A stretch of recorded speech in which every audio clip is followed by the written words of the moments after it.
Hello दोस्तों, कैसे हैं आप सब। उम्मीद है आप सब जहाँ भी होंगे ठीक होंगे। मेरे दिल की सुकून एपिसोड नंबर 10। कायरा इस वक्त झरने के पास थी। वो वहीं नीचे बैठी हुई थी और झरने के पानी को एंजॉय कर रही थी। कायरा एकदम से बोली, अनिरुद्ध चलो पानी में। ये बोलते हुए वो उसको देखी जो वहीं एक पेड़ से टिक कर खड़ा था और उसे ही देख रहा था। अनिरुद्ध कुछ पल रुककर बोला, तुम्हें जाना है जान तो तुम जाओ। कायरा खड़ी होकर बोली, मैं अकेले क्यों जाऊं, तुम भी चलो मेरे साथ। उसने अनिरुद्ध की तरफ अपना हाथ बढ़ा देते ही उसने उसका हाथ थामा और फिर उससे बोला, सोच लो जान, पानी में जाओगी तो बहुत कुछ हो सकता है। कायरा कंफ्यूजन से बोली, क्या होगा अनिरुद्ध, कुछ भी खास नहीं होगा, हम इंजॉय करेंगे बस। मुझे नहीं पता तुम इंजॉय करते हो या नहीं, पर मैं करूँगी तो तुम्हें भी करना पड़ेगा, ओके। ये बोलकर वो अनिरुद्ध का हाथ पकड़े हुए उसे सीधे ढलान से नीचे ले जाने लगी। झरने के नीचे के पानी तक कायरा को पहुंचना था, जिसके लिए ढलान पार करना था। कुछ पल में कायरा उसको वहां ले आई थी। ऊपर से झरने का पानी भी गिर रहा था।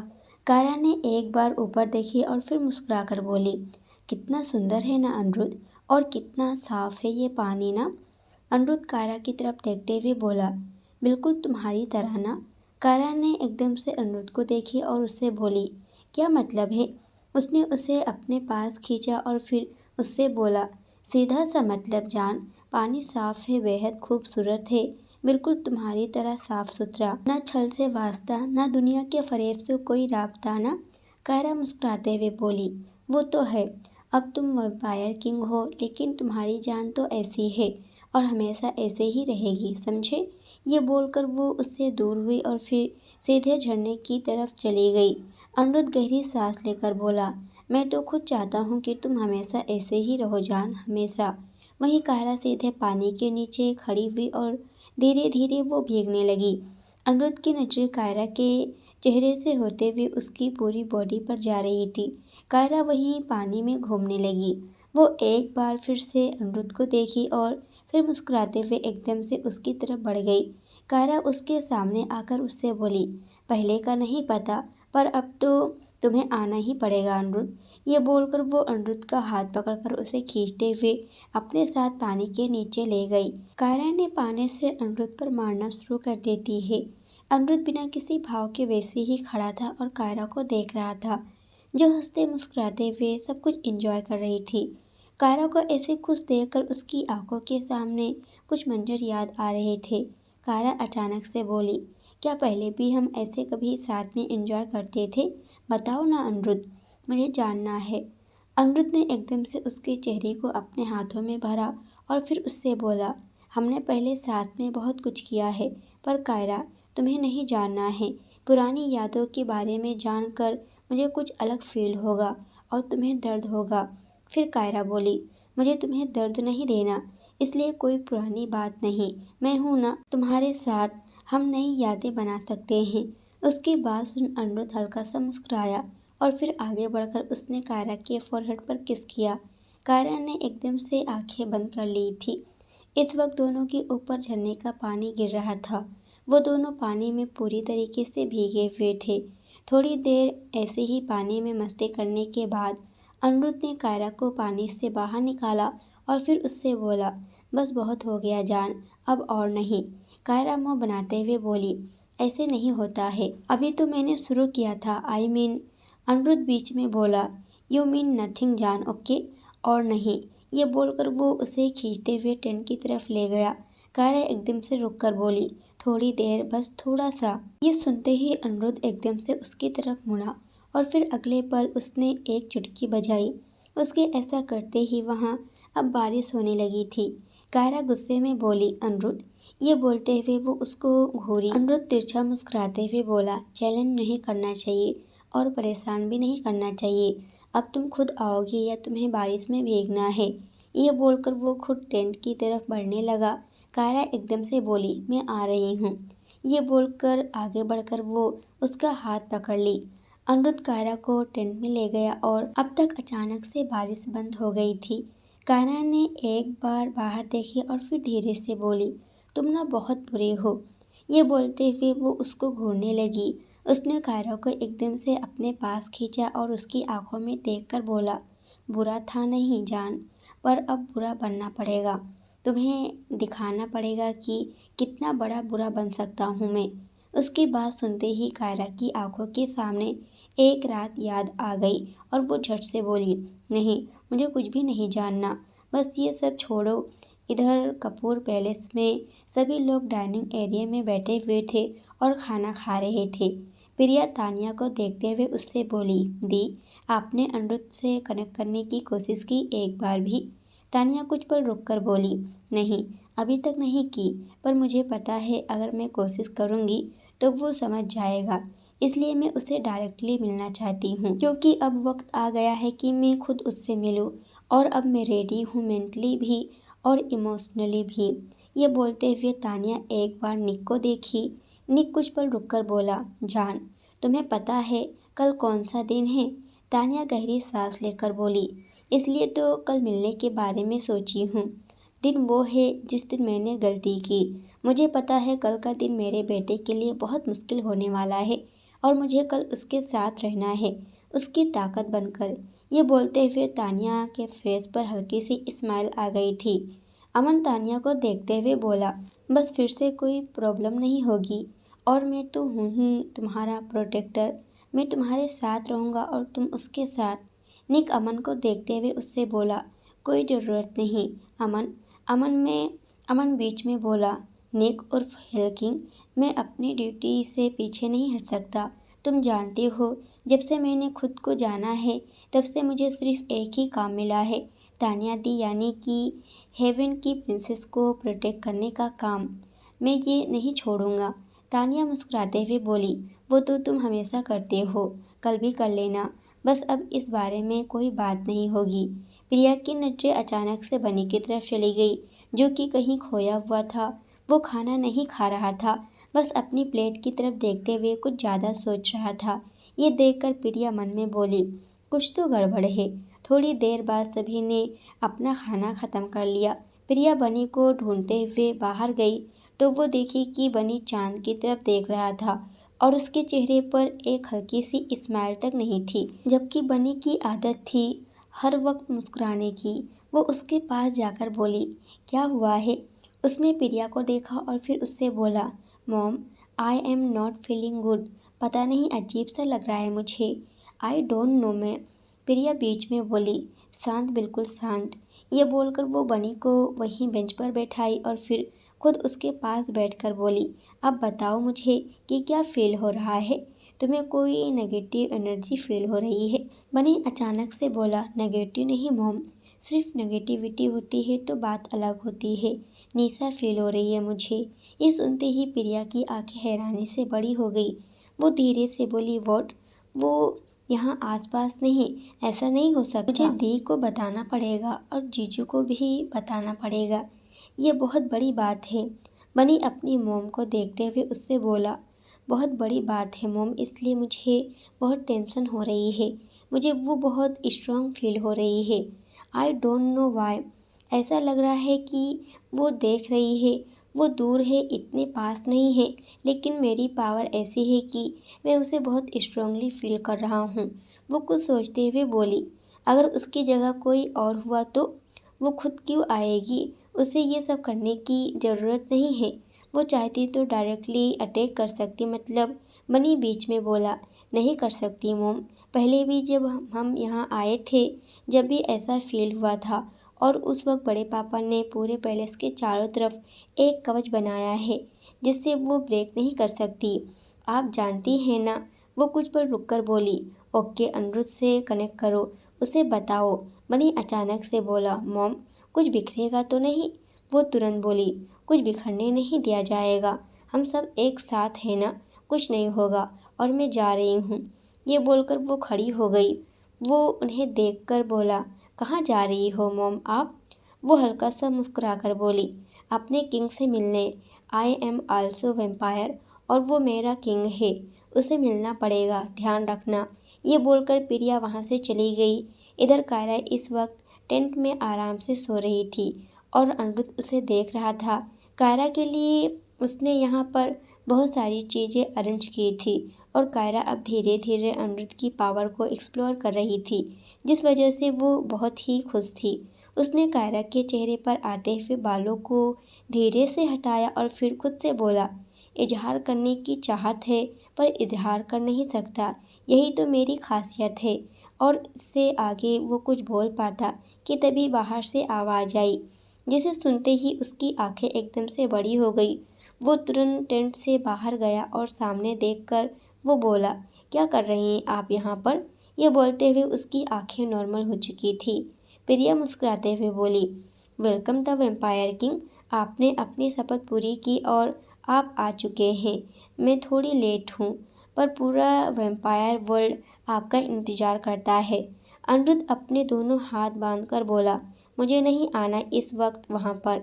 वो अपना सर झुकाकर बोली, आप उस किंगडम को उसके किंग की ज़रूरत है, वेम्पायर किंग की ज़रूरत है जो यहाँ पर अपनी मेट के साथ है। सबको जानना है कि उनकी क्वीन कौन है। इसका मतलब ये है कि आपको कायरा के साथ अपनी जगह वापस आना होगा। अनिरुद्ध अचानक से बोला, मासी। ये सुनते ही प्रिया एकदम से सर उठाकर उसको देखी और फिर मुस्कुराकर बोली, अगर मासी बोल रहे हो तो you can hug me, I mean can I hug you. ये सुनते ही उसने अपने दोनों हाथ फैला दिए। वो एकदम से आगे बढ़ी और वो अनिरुद्ध के सीने से लग गई। अनिरुद्ध ने प्रिया के सर पर किस किया और फिर बोला, हेल किंग की क्वीन कैसी है? प्रिया ने सर उठाकर अनिरुद्ध को देखी और बोली, उनकी क्वीन तुम्हारी माँ है। वो बिना भाव के बोला, पैदा तो कर दिया, लेकिन मैं ये नहीं भूलने वाला कि मुझे इस कंडीशन में लाने वाली भी वही हैं। वो धीरे से बोली, नाराज थी, वो ऑब्सेस नहीं थी, तुम्हें बचाना था। वो हल्का सा मुस्कुराकर बोला, कमाल है ना मासी, अपने बेटे को बचाने के लिए उस एक माँ ने अपने बेटे का दिल उससे छीन लिया। अपनी नाराज़गी में वो ये भूल गई कि मैं अपनी मोहब्बत से अपने प्यार का इजहार ना कर पाऊँ। पता है, दिल तो नहीं है, लेकिन फिर भी अंदर कुछ टूटता है जब मेरी जान मेरे सामने होती है और मैं ये नहीं कह सकता कि मैं उनसे कितनी मोहब्बत करता हूँ। वो उसके चेहरे को अपने हाथों में भरकर बोली, शांत। अनिरुद्ध प्रिया को देखकर उससे बोला, मैं बहुत शांत हूँ। मुझे पता है कि हेल किंग की क्वीन आखिर प्लान क्या कर रही हैं। मुझसे मिलना चाहती हैं वो। मिलने दो, अगर कल मिलने के बारे में सोच रही हैं तो मासी उन्हें बता दीजिएगा। जितने आंसू उन्होंने अपनी पूरी ज़िंदगी में नहीं बहाए होंगे, उतने आंसू कल उनकी आंखों से बहेंगे मेरी आंखों के सामने। प्रिया कुछ बोलती कि तभी टेंट के अंदर से कायरा की आवाज़ आई, जो बोल रही थी कि अनिरुद्ध, अनिरुद्ध कहाँ चले गए तुम? ये बोलते हुए कायरा बाहर आई और सामने प्रिया को देखकर वो बोली, ऑथर प्रिया, आप वही हैं ना जिन्होंने वो बुक लिखी थी अनिरुद्ध की फैमिली के ऊपर? प्रिया एक नज़र अनिरुद्ध को देखकर बोली, बिल्कुल, मैं अनिरुद्ध की मासी हूँ। और कायरा बीच में बोली, मुझे पता है आप भी इंसान नहीं हो, यहाँ पर कोई इंसान नहीं है, आप पक्का कुछ न कुछ हो। ये सुनते ही वो तिरछे नज़रों से अनिरुद्ध को देखने लगी। कायरा फिर से बोली, आप दोनों एक दूसरे को क्यों देख रहे हो? मैंने जो बोला मुझे जवाब तो दे दो कोई। प्रिया कायरा को देखकर उससे बोली, जवाब सुनना है तुम्हें तो सुनो। जैसे कि तुम्हारा अनिरुद्ध वेम्पायर किंग है, मैं भी एक वेम्पायर हूँ। कायरा हैरानी से बोली, आप भी कोई वेम्पायर हैं? कोई डेमन है, कोई एंजल है, सब लोग कुछ न कुछ हैं। मैं एक लौती इंसान हूँ। क्या फिर वो रोनी सी शक्ल बना ली? ये सुनते ही प्रिया ने अनिरुद्ध को देखी और फिर मुस्कुराकर बोली, हो सकता है तुमसे मिलकर खुशी हुई, बहुत प्यारी हो तुम ना। अब कायरा हल्का सा मुस्कुराकर बोली, थैंक्स मासी। ये बोलते हुए कायरा एकदम से रुक गई और वो धीरे से बोली, ये क्या बोल रही हूँ मैं भी ना। प्रिया अचानक से बोली, वही बोल रही हो जो सही है, जो तुम मुझे हमेशा मासी बोलती थी, तुम्हारी मासी। अब इन चीज़ों के बारे में ज़्यादा मत सोचो। अनिरुद्ध, मैंने जो बोला है उसके बारे में सोच लेना। ये बोलकर उसने एक बार कायरा के सर पर हाथ फेरा और फिर वो वहाँ से चली गई। उसके जाते ही कायरा ने अपनी आंखें बंद की और उसकी आंखों के सामने कुछ ऐसे सीन आने लगे जब वो प्रिया से मिली थी। कायरा को अपने आप समझ में आने लगा था कि वो पूरी तरीके से इन चीज़ों से जुड़ी हुई थी। ये उसका पुनर्जन्म है। उसे क्लियर हो चुका था कि उसे भी जो दिख रहा था वो उसके पिछले जन्म की प्रिया के साथ की यादें थी। कायरा ने एकदम से अपनी आंखें खोलकर अनिरुद्ध को देखी और फिर उससे बोली, मासी आखिर तुम्हें क्या बोल कर गई हैं? कायरा को देखते हुए अनिरुद्ध उससे बोला, कुछ खास नहीं जान, तुम्हें सोना है ना, अंदर आओ। कायरा उसका हाथ पकड़कर बोली, मैं तुम्हारे साथ चलूँगी, तुम भी चलो। ये बोलकर वो अंदर उसे लेकर गई और उसको बैठा के वो खुद नीचे बैठी और फिर उसने अनिरुद्ध के पैर पर अपना सर रख ली। अनिरुद्ध बिना कुछ बोले कायरा के बालों में अपनी उंगलियां चलाने लगा। कुछ ही देर में कायरा सो गई। उसके सोते ही उसने एकदम से सामने देखा और धीरे से बोला, एक रात ढलेगी और नई सुबह आएगी। सुबह के साथ साथ आंसू वाली बारिश आएगी और इस बारिश में एक कयामत आएगी। ये बोलते हुए उसके फेस पर एक तिरछी स्माइल आ गई। अगली सुबह कायरा की जब आंखें खुली तो वो टेंट में अकेली थी। वो खुद से बोली, ये फिर से मुझे छोड़कर चला गया। ये बोलकर कायरा तुरंत बाहर गई। उसने अपनी नजरें चारों तरफ घुमाई पर अनिरुद्ध उसे कहीं भी दिखाई नहीं दे रहा था। कायरा आवाज़ लगाते हुए, अनिरुद्ध कहाँ हो तुम? अनिरुद्ध देखो, सामने आ जाओ प्लीज़, ऐसा नहीं करते ना। ये बोलते हुए कायरा आगे बढ़ती जा रही थी कि अचानक उसके पैरों के नीचे कुछ आया और वो एकदम से फिसलकर नीचे गिर गई। कायरा ने अपने सामने एक गुलाब का फूल देखी जो कि बिल्कुल मुरझाया हुआ था। कायरा खुद से बोली, ये फूल यहाँ पर कहीं गुलाब का पौधा तो नहीं है? ये बोलकर वो एकदम से वो फूल उठा ली। तभी उसकी नज़र वहीं पर एक कागज़ पर गई जो कि हल्का गीला था। वो तुरंत वो कागज़ उठाई और फिर खोलकर देखी।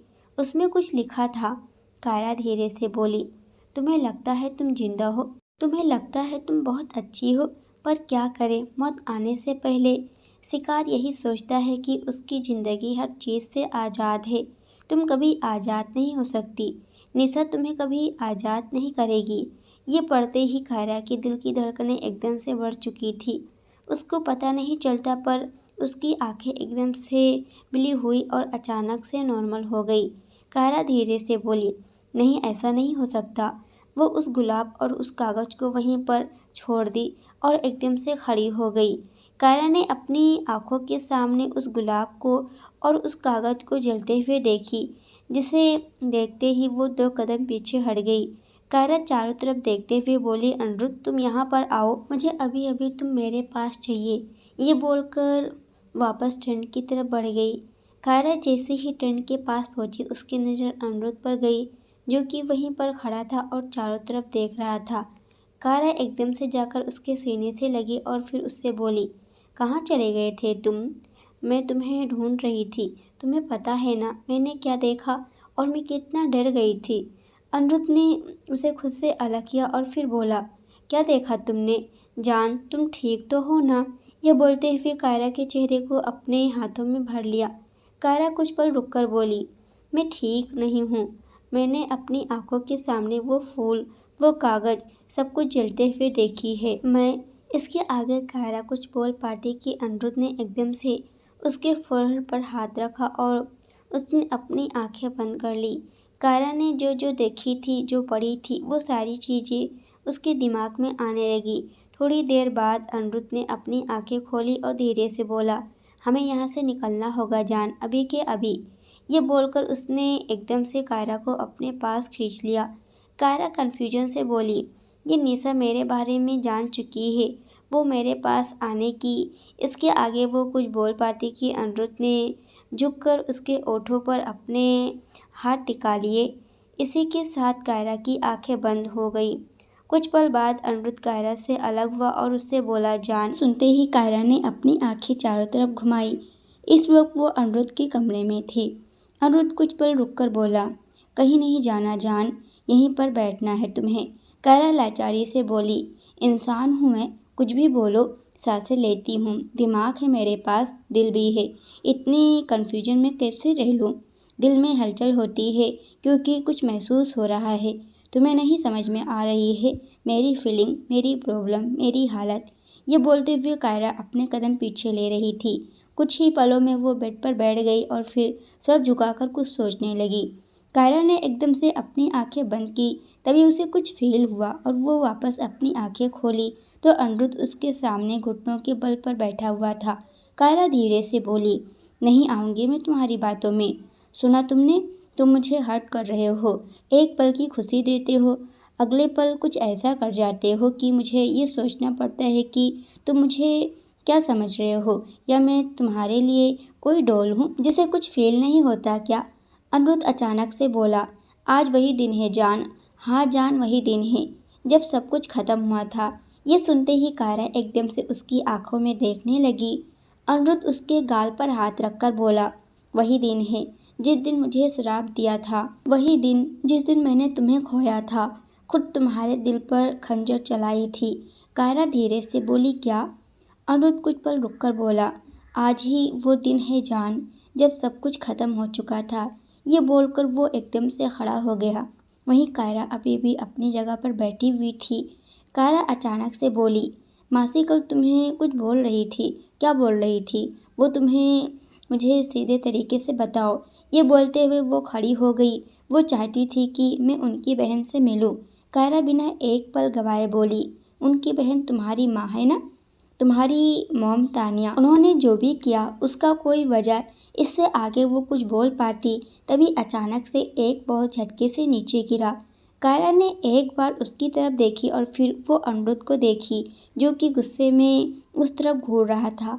कायरा अनिरुद्ध के चेहरे को अपने हाथों में भरकर उससे बोली, शांत और मेरी बात सुनो। तुम्हें तुम्हारी मॉम से मिलना पड़ेगा। मैं तुमसे बोल रही हूँ, तो तुम्हें उनसे मिलना पड़ेगा, तो तुम मिलोगे, ओके? अगर तुम्हें वो करना जो तुम करना चाहते हो तो तुम मिलोगे। अनिरुद्ध उसकी तरफ देखकर बोला, और तुम्हें क्या पता है कि मुझे क्या करना है क्या नहीं करना जान? ये सुनते कायरा बिल्कुल चुप हो गई। उसने एकदम से उसके बालों को मुट्ठी में भरा और फिर उससे बोला, कुछ पूछा है मैंने, सीधे जवाब दो। कायरा धीरे से बोली, मुझे नहीं पता, मुझे कुछ भी नहीं पता, पर मेरी गट फीलिंग बोलती है कि तुम्हें बहुत कुछ करने के लिए तुम्हें उनसे मिलना पड़ेगा। वादा करो कि तुम मिलोगे और आज ही मिलोगे, ओके? ये सुनते ही उसने झटके से कायरा को छोड़ा और फिर चिल्लाकर बोला, नहीं मिलना मुझे उनसे जान। उन्होंने मुझे छोड़ दिया जिस वक्त मुझे उनकी ज़रूरत थी। उन्होंने मेरे दिल के टुकड़े किए, उन्होंने मेरी रूह को छल्ली कर दिया, ना चाहते हुए भी। अब कायरा की आंखें एकदम से नम हो गई। वो धीरे से बोली, अनिरुद्ध तुम? वो बीच में बोला, जान तुम जानती हो, बद्दुआ दी उन्होंने मुझे। जानना है तुम्हें कि एक माँ अपने बेटे को कौन सा श्राप दे गई, बोलो? कायरा कुछ पल रुककर बोली, अनिरुद्ध तुम गुस्से में हो, एक बार प्लीज़। इसके आगे वो कुछ बोल पाती कि उसने एकदम से कायरा के चेहरे को अपने हाथों में भरा, फिर उसकी आंखों में देखकर बोला, उन्होंने मुझे ये बद्दुआ दी कि मैं कभी अपने प्यार का इजहार नहीं कर पाऊंगा। उन्होंने मुझे ये बद्दुआ दी कि जिस दिन मैंने अपने प्यार का इजहार किया उस दिन मैं अपनी जान, अपनी मोहब्बत को अपनी आंखों के सामने मरते देखूंगा। उन्होंने मुझे ये बद्दुआ दी कि ना तो मैं एंजल रह पाऊंगा ना डेमन, मैं उससे अलग एक वैम्पायर रहूंगा, बिना दिल वाला, क्योंकि दिल से काम लेकर मैंने गलती कर दी। मेरा दिल गुनाहगार है तो उन्होंने मुझसे मेरा दिल छीना। अपने गुस्से के चलते अनिरुद्ध ने एकदम से कायरा को छोड़ा और चिल्लाकर बोला, वजह मायने नहीं रखती जान, सिर्फ और सिर्फ उनके शब्द मायने रखते हैं। अपने पावर का अंदाजा था उन्हें, जानती थी कि वो हेवन की प्रिंसेस हैं, उस जगह की प्रिंसेस जहाँ जाने के लिए लोग तरसते हैं। उनकी पावर इतनी ज़्यादा है कि वो किसी को देखकर उसकी ज़िंदगी ख़त्म कर दे, और उन्होंने अपने बेटे से उसकी ज़िंदगी छीन ली। और तुम चाहती हो कि मैं उनसे मिलूं? कभी नहीं जान। कायरा कुछ बोलने वाली थी कि तभी अनिरुद्ध ने उसका हाथ पकड़कर अपने सीने पर रखा और उसकी आंखों में देखकर बोला, कुछ नहीं धड़कता यहाँ पर, क्योंकि मेरी धड़कनें मेरे सामने हैं, मेरा दिल मेरे सामने है। दर्द का आलम तब बढ़ता है जान जब परिवार धोखा दे, उम्मीद टूटकर चकनाचूर होती है, शीशे से भी ज़्यादा चुभती है ना जब परिवार तोड़ दे, और तोड़ने वाला जब खुद की माँ हो तो दिल दिमाग रो जिसमें सब टूटा है। दर्द होता है, सांस ना होते हुए भी दर्द होता है, दर्द की चाहत ना होते हुए भी दर्द होता है। कायरा लड़खड़ाती हुई जुबान में बोली, अनिरुद्ध प्लीज़ एक बार। ये बोलते हुए लाचारी से उसे देखने लगी। उसकी बात सुनते ही अनिरुद्ध ने अपनी नज़र दूसरी तरफ कर ली। उसके ऐसा करते ही कायरा की आँख से एक कतरा आंसू बह गया। वह एकदम से घुटनों के बल गिरी और जोर जोर से रोने लगी। अनिरुद्ध ने अपने कदम पीछे लिए और कायरा को देखकर उससे बोला, ये तुम्हारे आंसू नहीं हैं, मेरे हैं। ये सुनते ही कायरा ने अपना चेहरा उठाकर आंसू भरी आंखों से उसको देखी। अनिरुद्ध धीरे से बोला, यू आर माई मेट जान। मेरे आंसू तुम्हारी आंखों से बहेंगे, ये सच है। हमारे दर्द जुड़े हैं, दर्द से रिश्ते भी जुड़े हैं। रो रो जितना रोना है। जा रहा हूँ मैं उनसे मिलने, जिनसे मिलने की तुम बात कर रही हो। आफ्टर ऑल उनकी आंखों में भी तो आंसू लाना है ना। इतना बोलते ही वो एकदम से गायब हो गया था। अनिरुद्ध सीधे जालौर की उस हवेली, उस खंडर वाली हवेली में पहुंचा जहाँ से शुरुआत हुई थी, जहाँ से कायरा ने ना चाहते हुए भी उसे निकाली थी, खुद अनिरुद्ध की शपथ से रिहा की थी। अनिरुद्ध इस वक्त इस हवेली के बीचों बीच में था, जहाँ पर ऊपर का आसमान दिख रहा था। वहाँ पर अजीब सा अंधेरा सा था। ऐसा लग रहा था कि तानिया कायनात खुद रोकने के लिए बैठी थी। अनिरुद्ध बिना कुछ बोले बस खड़ा था और एकटक सामने देख रहा था कि तभी उसके पीछे से एक आवाज़ आई। वो तेज आवाज़ में बोला, स्वागत है आपका heaven princess and the hell queen. Aniruddh ने एकदम से मुड़कर अपने सामने तानिया को देखा। उसे देखते हुए उसने अपने हाथों की मुट्ठी बना ली थी। वहीं अनिरुद्ध को अपने सामने देखते ही तानिया की आंखें नम हो गई। वो धीरे से बोली, अनिरुद्ध तुम। ये बोलते हुए उसने जैसे ही उसकी तरफ एक कदम बढ़ाई, उसने अपने कदम पीछे लेकर बोला, दूर दूर रहिए, मुझे बदवा देने वाले अगर खुद अपने कदम बढ़ाएंगे तो बदवा भी धोखा महसूस कर जाएगी, इसलिए दूर रहिए। तानिया कुछ पल रुककर बोली, मुझे नहीं फर्क पड़ता किसी चीज़ से, किसी भी चीज़ से नहीं, सुना तुमने। ये बोलकर वो उसकी तरफ बढ़ने लगी। कुछ ही पल में तानिया उसके बिल्कुल सामने खड़ी थी। इससे पहले कि वो कुछ कर पाती कि उसने एकदम से तानिया को घुमाया और सामने इशारा करके बोला, यही वो जगह है ना जहाँ पर मेरी जान पड़ी हुई थी, खून से लथपथ। ये बोलते हुए उसने एक तरफ उंगली पॉइंट की जहाँ पर कुछ पत्थर गिर पड़े थे। तानिया उसकी तरफ मुड़कर उससे बोली, बस तुम चाहते हो कि मुझे समझ में आए तो आ गया समझ, अब बस। अनिरुद्ध उसकी तरफ देखकर बोला, क्यों हेल क्वीन, हार मान गई या फिर कुछ ज़्यादा इमोशनल हो गई जो यहाँ पर आके आप ऐसे बोल रही हो। उस वक्त तो आपको मेरे ऊपर रहम नहीं आया, तो उस वक्त आपने अपने गुस्से में इतनी ज़्यादा आपा खो गई थी कि कुछ भी बोलती चली गई और कुछ भी करती चली गई। तानिया पीछे होते हुए बोली, जानना चाहते हो क्या किया? समझ में आ रहा है कि अपने बेटे को ऐसा श्राप देना कितना मुश्किल था मेरे लिए। गुस्से में थी पर इतने भी गुस्से में नहीं थी कि अपना होश खोकर तुम्ही को नुकसान पहुंचा दूं। अनिरुद्ध अचानक से तेज आवाज में बोला, क्या लगता है आपको कि मुझे नहीं पता? आपकी मॉम को उनको मारा मैंने क्योंकि अपने होश में नहीं था मैं। कंट्रोल था मेरे ऊपर निशा का, उस वजह से आप थे गुस्से में, पता था मुझे। तानिया बीच में बोली, सिर्फ गुस्सा नहीं था वो, अगर तुमसे तुम्हारा दिल ना लिया होता तो तुम ख़त्म हो जाते। हेल क्वीन और हेल किंग का अंश ख़त्म हो जाता। निशा की पावर जानते हो ना, तो इतना समझ जाना चाहिए था या फिर इतना पता होना चाहिए था तुम्हें कि वो जिसे कंट्रोल करती है वो नहीं जी पाता। उसके दिल की धड़कन रुक जाएगी जब वो उसे छोड़ेगी। अगर जिंदा रहना है तो हमेशा निशा के कंट्रोल में रहना होगा। तो क्या करती मैं, तुम ही बताओ। मुझे उस वक्त वही सही लगा। तानिया कुछ पल रुककर फिर से बोली, तुम्हें श्राप दिया मैंने कि तुम बिना दिल के जियोगे। बिना दिल के जीने वाले सिर्फ और सिर्फ वैम्पायर ही होते हैं। कायरा, हमारी कायरा थम चुकी थी, उसकी सांसें तुम्हारे दिल में वो थी तो तुम्हारे दिल को भी वही जानती है। इसलिए मैंने कहा था कि तुम्हारा दिल उसके अंदर धड़केगा और वो दोबारा आएगी। वो नहीं आती दोबारा क्योंकि वो निशा का अंश थी, लेकिन मेरी कोशिश उसे वापस लेकर आई। तुम्हें तुम्हारी मोहब्बत से मिलवाया मैंने, सब कुछ किया तुम्हारा गलत सोचकर नहीं या फिर गुस्से में नहीं, सब कुछ सोच समझ कर किया मैंने। अब कुछ भी सोचो। अनिरुद्ध अचानक से बोला, मुझे ये बताकर क्या साबित करना चाहती हैं आप? ये सब माँ है ना आप मेरी, जन्म दिया है आपने मुझे, तो आपको क्या लगता है कि मुझे कुछ समझ में नहीं आता है? मुझे नहीं पता, मुझे सब पता है, लेकिन मैं फिर भी नहीं चाहता था कि आप ऐसा कुछ करो। तानिया उसकी आंखों में देखते हुए बोली, तो क्या चाहते थे तुम? क्या करना चाहिए था मुझे? कायरा को सच नहीं बता रहे हो, लेकिन उसे कहीं ना कहीं से सच पता चल जाएगा। कोई ना कोई तो बता देगा, और क्या पता मैं खुद बता दूँ तो? तब वो तुम्हें जो बोलेगी उसे कैसे मना करोगे? हाँ, मुझसे नहीं मिलना चाहते क्योंकि तुम्हें लगता है कि मैं गलत हूँ, ठीक है। उसे अंधेरे में रख रहे हो। अनिरुद्ध गुस्से में बोला, नहीं बताना मुझे उसे कुछ। अगर पता चलना होगा तो वक्त के साथ पता चल जाएगा, लेकिन आप या आपके खानदान में से कोई भी उसे कुछ नहीं बताएगा, समझी?